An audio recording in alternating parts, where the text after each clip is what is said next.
Hi, welcome to my channel. This is my first video on this channel, so I thought what better way to start than with a reading wrap-up.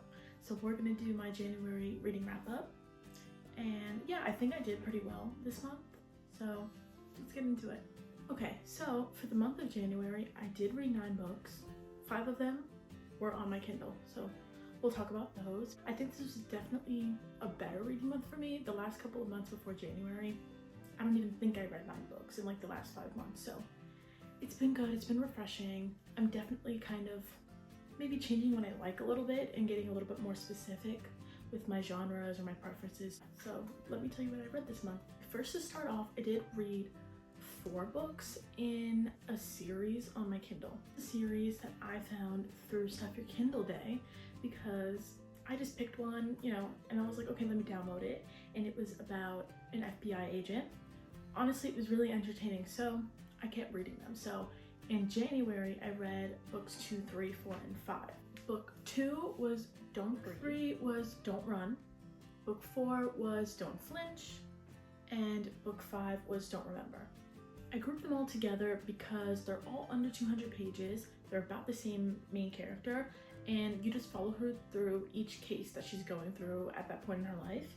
These books reminded me a lot of Criminal Minds. Now, you don't know anything about me, but I love Criminal Minds. It's my comfort show, honestly, which that's a whole nother thing. But these reminded me a lot of it, and so they were really quick, easy reads. They were entertaining.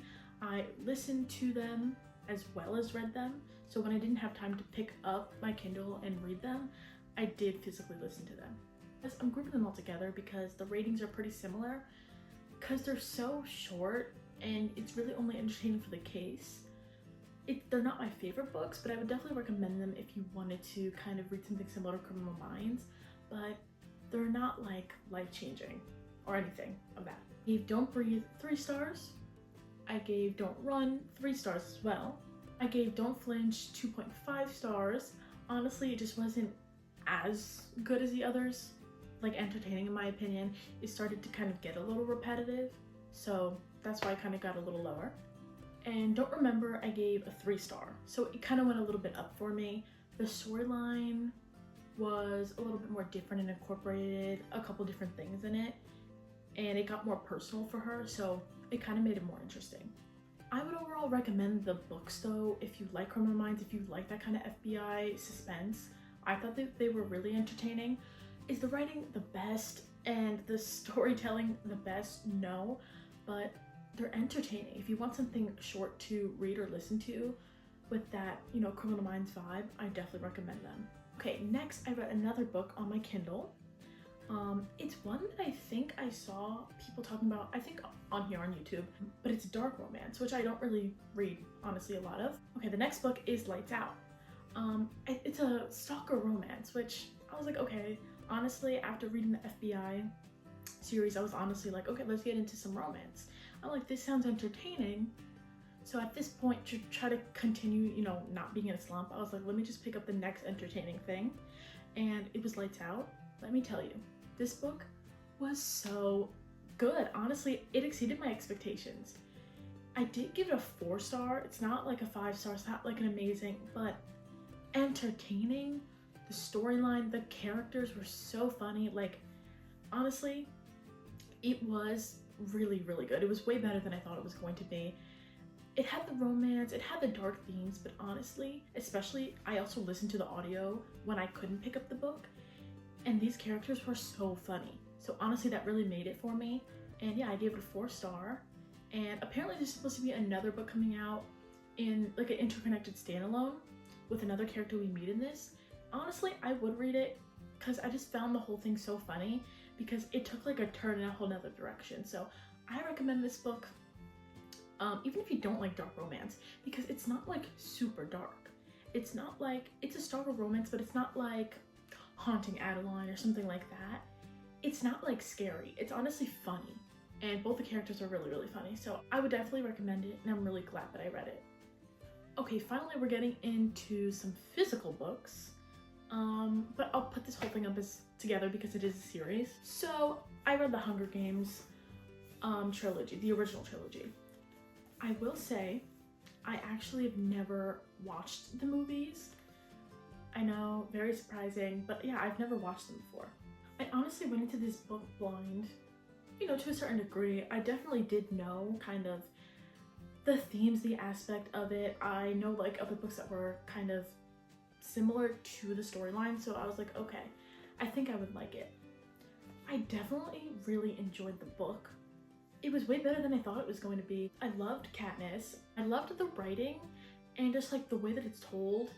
I don't know, I really liked it. I gave it a 4.25.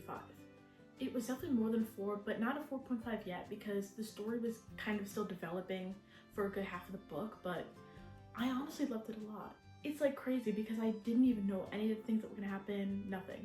So going into these books blind, I'm really glad that I never watched the movies because they were really, really good. Next book I read is Catching Fire. Yeah, right after reading The Hunger Games, I'm like, I need to go straight into this. I need to know, you know, how things are gonna go for them. This book was also really, really good.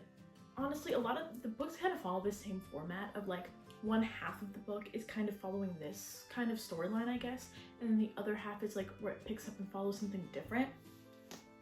This book, oh, it had me. Nobody told me that the Hunger Games were gonna make me like feel so bad for the characters. Like, you get so emotional for them because, you know, they're going through so much, but like this book really did it. I was like, Suzanne Collins, you are traumatizing me, but it was so good. And I gave this one a 4.5, so a little bit higher than the first book. Yeah, it was really good, really entertaining. I like, honestly, any chance I got, I was just picking up the book. I didn't do audio for any of them, so you know it was good. I also forgot to mention that all 3 of the Hunger Games books, as I was reading them, I was like underlining, writing comments, and honestly, I don't like force myself to do that. I don't really do that a lot, but these books, they had me in a chokehold, and they still kind of do. Last book in the series, the original trilogy, is Mockingjay. This book, oh, don't even. I'm still, after finishing this book, I feel empty. I'm like, what am I supposed to do? I feel like I need more of these characters so bad. The book was really good. I think I also, yeah, I give this one a 4.5 as well. So good, just the writing, the storyline, the characters, like, you care about them, you want to know more, you want to see their stories, and like, this really did do it. This book took me a little bit longer to read. It wasn't even the book, honestly. I think I was busy and I wasn't just picking it up all the time, but definitely it was so good. You had to see me sitting there finish like the last 200 pages in one sitting. I was like, please don't do this to me. Kind of sad that we don't have any more books for Katniss and Peeta, but I know that there is the Ballad of Songbirds and Snakes, and I think I do want to read it in February, so we'll see. I think I'm just too sad about these characters that like going back, I think it's gonna hurt too much, but we'll see. And I can't talk about the Hunger Games books without talking about the movies. So I've watched the first 2 so far because Mockingjay split into 2. I watched Hunger Games and Catching Fire. Honestly, the movies are really good. There's a little bit of a difference, but like honestly it does what it needs to do, but it's like I kind of want to take a pause because like reliving their trauma hurts so bad. For the last book that I read this month, it is something kind of different from all of them. It's like a palette cleanser, but I read Beg, Borrow, or Steal, and honestly, this is an interconnected standalone series. They're actually, where are they? They're behind me, right here. When in Rome, and Practice Makes Perfect. It's like a small town series, so this is following another sibling in this family, and I think that this one's my favorite one. Honestly, I think it is. I rated it the same as I rated the other ones, but I think it's my favorite. I loved the characters, the banter, like their relationship. They are kind of like a rivals to lovers kind of relationship. It was so good. Also, it reminded me a lot of Book Lovers by Emily Henry. If you've ever read that book, these characters reminded me of that so much. So I think that that's why I loved it. It's pretty short and it's, you know, it's good and it has some emotion in it, but I don't think I could get it above the rating I did give it, which is a 4-star. I don't know if I could give it any more than that. It's cute and I love it and I love the banter and I love the characters, but I feel like in order for a romance to kind of get a high rating from me, it has to have more, it has to be a little bit longer. But not to say that it's not great, because it was really good. If you want to giggle, if you want to just, oh, it was really good. But rating wise, I mean, it's only going to be a 4, but a 4 is not a low rating. A 4 is like, I enjoyed this a lot and I recommend this for sure. So if you were thinking about maybe not reading this book, I don't know, I would say that it's definitely the best one because the banter, like, it's entertaining the whole time. There was not a time where I didn't want to pick it up. There wasn't a time where I was bored. So honestly, it was a really good book. And like a regular romance I don't think I've read a regular romance in a while. So this was honestly really, really good. Well, that is all of the books that I read in January. Honestly, kind of didn't sound like I read a lot, but it's a lot for me. It was good for me. I'm definitely excited to kind of keep going, not being in a slump, fingers crossed, but I definitely want to do something fun when choosing my February TBR. So we'll see, but that'll be my next video. Thank you so much for watching.